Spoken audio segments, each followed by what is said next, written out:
নমস্কার, হোমকুক গীতা চ্যানেলে আপনাদের সকলকে স্বাগত। আজ আমি আরও একটি রেসিপি নিয়ে চলে এসেছি। ছোট থেকে বড় সকলেরই পছন্দের একটি জলখাবারের রেসিপি।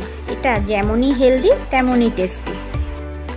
চলুন দেখে নিন কীভাবে আমি রেসিপিটি বানিয়েছি। নিয়ে নিয়েছি চিড়েটাকে ভালো করে ধুয়ে 10 মিনিট ভিজিয়ে রেখে দেব। আর নিয়ে নিচ্ছি সুজি। এর মধ্যে কিছুটা টক দই দিয়ে খুব ভালোভাবে মাখিয়ে 15 থেকে 20 মিনিট আমি রেখে দেব।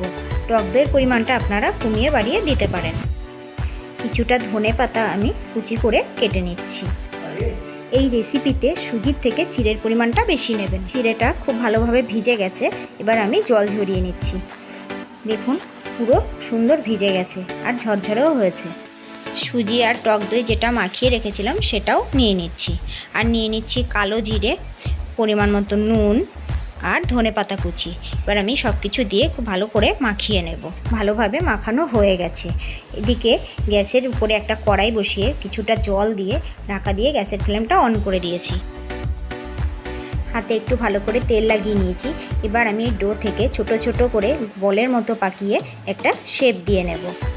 দেখুন ঠিক এইভাবে আপনারা আপনাদের পছন্দ অনুযায়ী ছোট বড় শেপ দিয়ে নিতে পারেন। আমি আরও দুটো করে দেখিয়ে দিচ্ছি।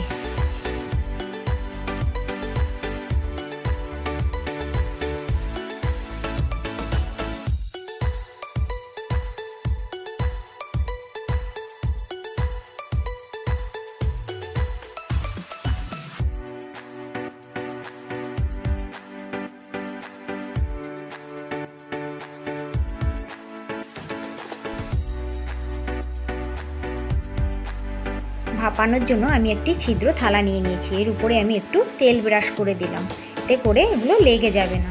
জলটা আমার ভাপ উঠে গেছে। আমি এবার এটাকে ভাপে বসিয়ে দেব 10 মিনিটের জন্য। 10 মিনিট হয়ে গেছে।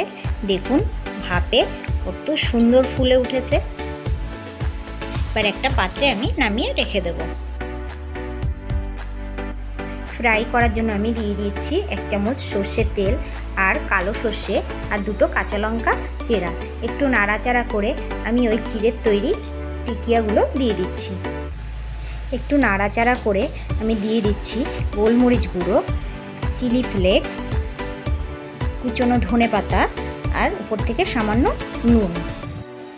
নেড়ে চেড়ে হালকা করে ভেজে নিলেই তৈরি হয়ে যাবে আজকে আমার চিড়ের তৈরি টিকিয়া।